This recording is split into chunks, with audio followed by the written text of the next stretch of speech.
Hello, everybody, and thank you for joining me. If there's anybody out there, just give us a shout and say hello so I know you can hear me.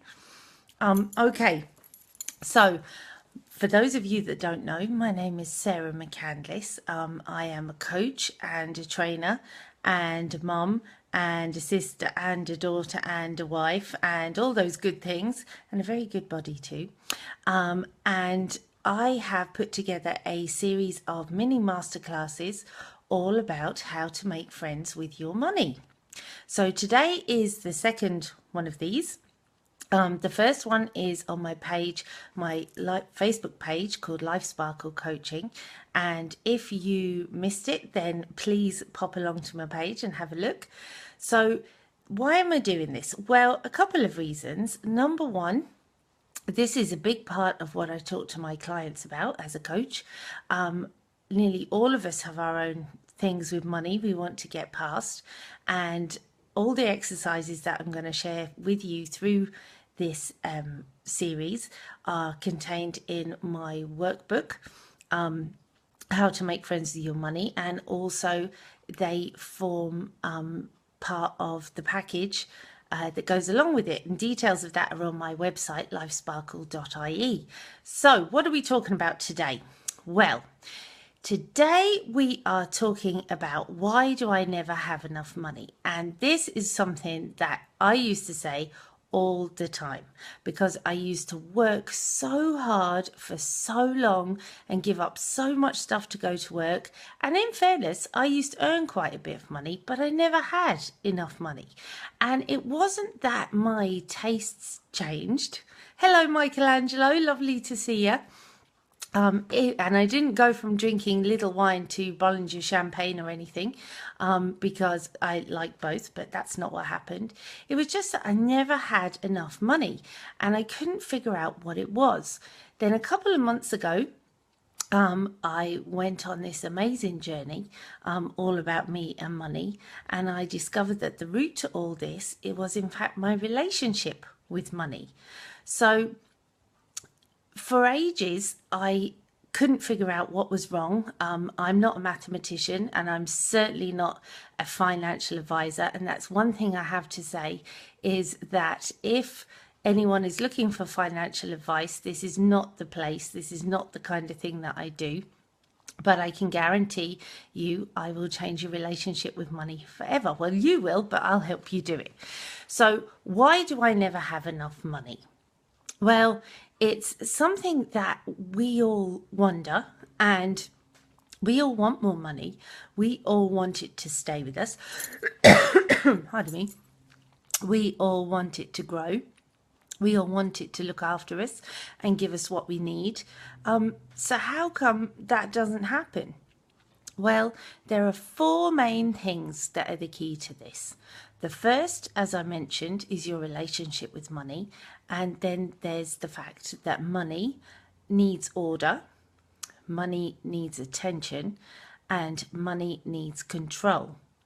So in a similar way, but I don't like the word control, just small children. They need boundaries too, and they need to know what's happening, and they need lots of attention. So this got me to thinking, if money was a person, what kind of person would your money be? Now, not any ordinary person, because money is yours. So who else do you have in your life that's yours? Could be your family, could be your kids, could be your other half, but they're closer than the other people in your life. So what kind of person is your money? Now, when I did the first exercise, that's actually in my first Facebook Live, which was a couple of days ago, that's on my Facebook page. The first time I did it, I discovered that I was actually scared of money and I didn't like it. In fact, I thought it was a bit of a bully, because I associated it with all of the biggest rows and biggest fights in my house. And I know I'm not alone. There's a lot of fights that go on around the world about money.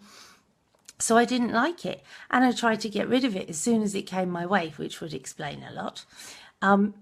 So when I was thinking about, okay, if money was a person, what kind of person would it be in my life? It would be a bully, and somebody who caused me pain, and somebody who caused me suffering, and somebody who wasn't very nice, because I'd forgotten about all the fantastic things that money has actually done for me and enabled me to do. But that's a whole different kettle of fish. That's something we'll be talking about in a few days' time. So I asked myself, okay, if I had to sum up my relationship with money in one word, what would it be? And the word that came out wasn't a very good one. It was fraught. Yes, fraught, which means nervous and on edge. So with that in mind, I then asked myself, well, what kind of order do I have for my money in my life? And what kind of attention do I give the money in my life? And what kind of control do I have over the money in my life? And what I discovered was, because it was fraught and I was nervous around it and I didn't like it and I was scared of it, there was no order, because I couldn't put order on it, because I was too afraid to. I was too scared of it. There was no attention because I didn't like it. I ran away from it as soon as I found some. And there certainly wasn't any control because, again, I was scared of it. So this one exercise made it so clear what was going on with my money and why I never had enough money, that once I was aware of it, I was able to change it. And that's the whole point of today. So if you do one thing today, if you've got a pen and a piece of paper, please write this down now. If you don't, then watch the replay and do it for yourself yet later, because it's a real present. It can be a bit shocking, this. And it doesn't matter what your current relationship is. I hope it's a lot better than mine was, but there's always things that you can change. So the first thing is to write down, if I could sum up my relationship with money in one word, what would it be? And that will tell you from which place you are working from. The second question is, what order do I have for my money? So by that I mean, how does my money know what's happening? What order do I have it in? So what processes and things do I have in place to keep it safe and help it grow and make sure it's okay? That kind of stuff. Where do I keep it? Is it a nice, safe place? What attention do I give my money? So this is one that comes up for my clients all the time, in that they don't realize when they get money.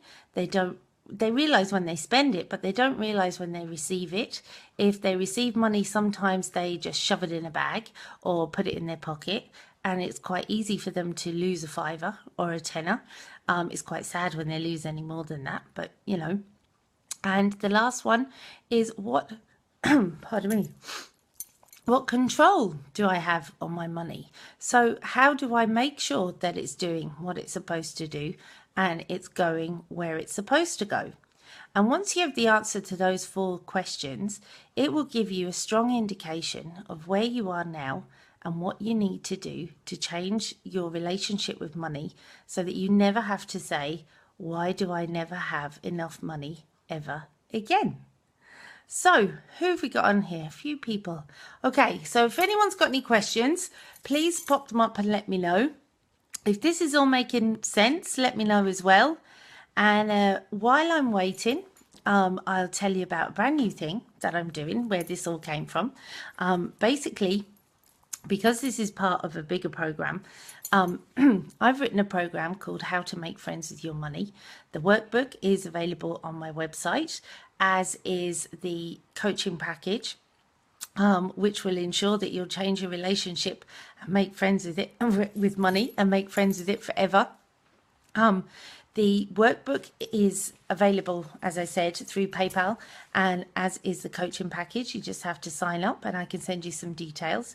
If you have any questions, you can certainly send them on to me through my website at sarah@lifesparkle.ie, or on my Facebook page, which is Life Sparkle Coaching. Now, I have a couple of questions here that have been sent to me already. The first one is, okay, and this one is from Siobhan. So Siobhan, I know you'll be watching this on the replay. So this is, I want money, but it doesn't want me. Okay. This is one I think a lot of us have. So if money was a person and you wanted them and they didn't want you, what would be the best and the worst thing you could do? So I had a situation like this with a boy at school, and I fancied him rotten, and I wanted him, and he didn't want anything to do with me at all. So the worst thing you can do is to stalk it. Money I'm talking about, not boys at school. Because what would that make you feel like if somebody was stalking you, or they were always in your face, or they were just giving you too much attention, they were all there? You'd just want to run away. So my advice to you, Siobhan, is okay, you need to flip it around. If you don't want something, what do? You immediately back away. So what can you do to calm yourself down and let money come to you? Get your chill on. Hello, Helena. Lovely to see you. Okay. The next one is money makes me nervous. Yeah, money used to make me nervous too. And who's that from? That is from Maeve. Maeve, hello, if you're there. If you're not there, I'll see you on the replay, because I know you sent this to me the other day. So money makes you nervous. Okay, well, again, let's put yourself in the position of money as a person. Okay, how would you like it if you were around somebody that constantly made you nervous? How would you react? You'd probably feel like you're walking on eggshells, and you were too scared to come to you, or too scared to be with you. So what could you do to change that?